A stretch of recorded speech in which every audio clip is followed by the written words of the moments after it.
পরিবেশবিদ্যার একটি গুরুত্বপূর্ণ ভিডিওতে আপনাদের সবাইকে স্বাগত জানাই। আজকে আলোচনা করব পার্ট 12-এর ভিডিও নিয়ে। এই পার্ট 12-এর ভিডিওতে ভারতের কৃষি বিপ্লবের তালিকাগুলো নিয়ে আলোচনা করব। পাশাপাশি এই কৃষি বিপ্লবের তালিকাগুলো কিভাবে মনে রাখতে হবে তার শর্টকাট টেকনিক বলে দেবো আপনাদেরকে। একবার আপনারা যদি ভিডিওটা দেখে নিতে পারেন, আশা করি প্রতিটা কৃষি বিপ্লব সম্পর্কে আপনাদের মনের মধ্যে গেঁথে যাবে। তো তার আগে আপনাদের জানাবো যে কৃষি বিপ্লবটা কী। তো দেখুন, কৃষি বিপ্লবটা কি, যে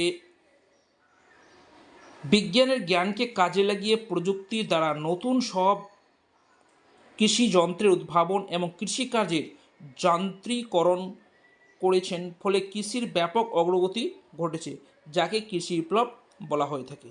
তো দেখুন, এখানে যে আমি কৃষি বিপ্লব নিয়ে আলোচনা করব, এই কৃষি বিপ্লব সংক্রান্ত প্রশ্ন প্রাইমারি টেট, পরিবেশবিদ্যার প্রাইমারি টেট, নেট, সেট, এমনকি এসএলএসটি পরীক্ষায় একটি প্রশ্ন থাকে। তাই আপনাদেরকে বলবো, ভিডিওটি খুবই খুবই গুরুত্বপূর্ণ, তাই প্রথম থেকে আপনাদের শেষ পর্যন্ত দেখতে হবে। পাশাপাশি আপনাদেরকে যে মনে রাখার বিষয়টা বলে দেবো, সেটা কিন্তু বোঝার চেষ্টা করবেন। তাছাড়া যে বিপ্লবগুলো আছে সেই আমি কালারিং করে দিচ্ছি, আলাদা আলাদা করে দিচ্ছি, আর এই বিপ্লবের জনক, সেই সংক্রান্ত জনক সম্পর্কেও আপনাদের সামনে তুলে ধরবো।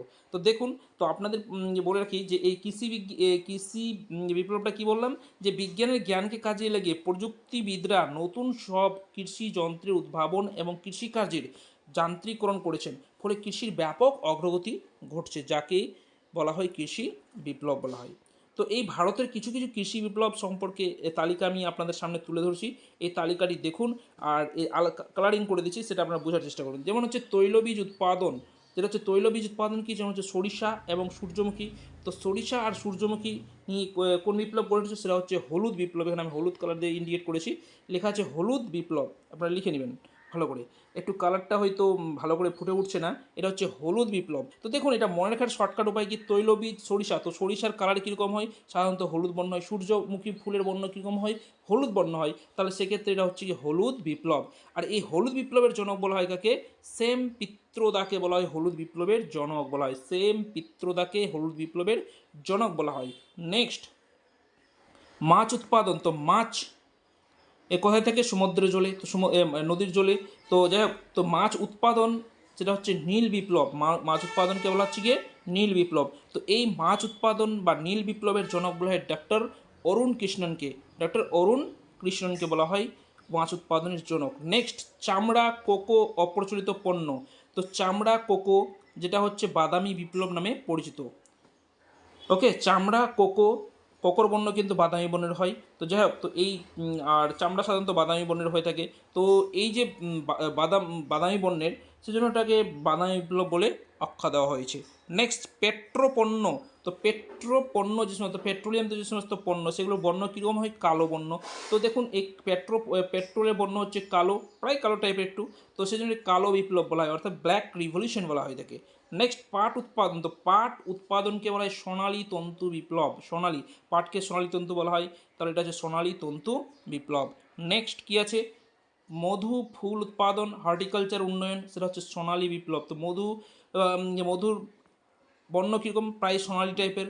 তো মধু ফুল, তারপরে উৎপাদন যেটাকে হর্টিকালচার উৎপাদন, এগুলো কী বলা হচ্ছে, সোনালী বিপ্লব বলা হয়।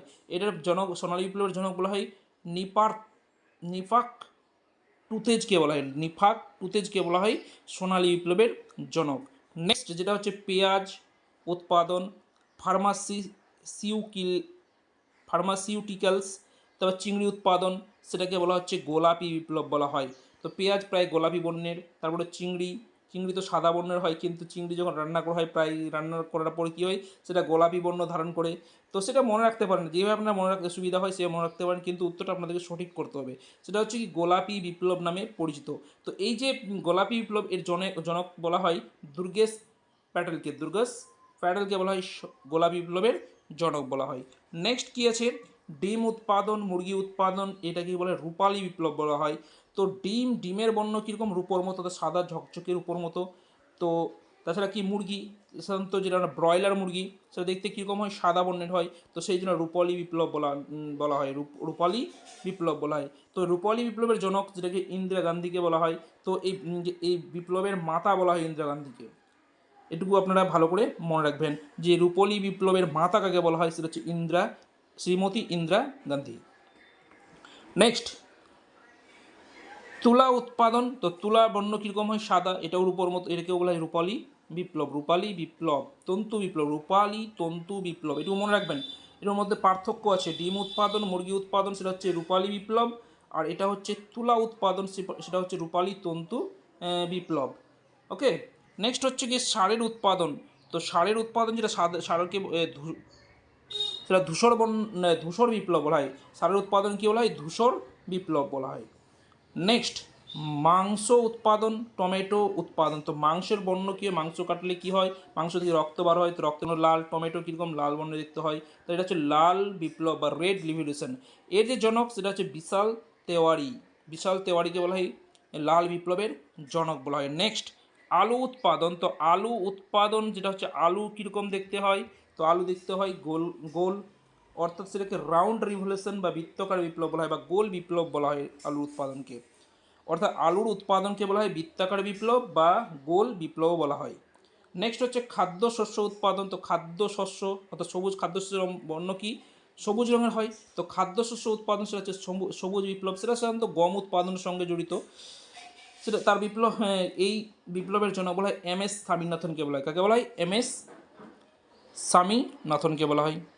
নেক্সট প্রযুক্তি উন্নয়নের পরিবেশগত নীতির একত্রীকরণ, যেটাকে বলা হয় চির সবুজ বিপ্লব বলা হয়। চির সবুজ বিপ্লব বলা হয়। এই বিপ্লবের জনক বলা হয় এম এস স্বামীনাথনকে বলা হয়। দুগ্ধ উৎপাদন। তো দুগ্ধ উৎপাদন, যেটা দুগ্ধের বর্ণ কি? সাদা, সেটাকে সাদা বিপ্লব বা শ্বেত বিপ্লব বলা হয়। এর জনক বলা হয় ভার্গিস কুরিয়েনকে। ভার্গিস কুরিয়েনকে। তো এই ছিল কিছু ভারতের কৃষি বিপ্লবের একটা তালিকা। তো আপনাদেরকে বলো, প্রতিটা বিপ্লব আপনাদেরকে মনে রাখতে হবে। আশা করি এইগুলো মনে রাখতে পারলে একটা কিন্তু পরীক্ষায় অবশ্যই প্রশ্ন কমন পাবে। তো ভিডিওটি এখানে শেষ করছি। আপনাদের ভিডিওটি কেমন লাগলো অবশ্যই কমেন্ট বক্সে কমেন্ট করে জানাবেন। ভালো লাগলে অবশ্যই লাইক করবেন, বন্ধুদের কাছে শেয়ার করবেন, আর চ্যানেল নতুন থাকলে অবশ্যই চ্যানেলটিকে সাবস্ক্রাইব করে নিয়ে পাশ থেকে বেল আইকনটি বাজিয়ে রাখবেন, তাহলে নিয়মিত এই ধরনের ভিডিওগুলো আপনারা পাবেন। ধন্যবাদ।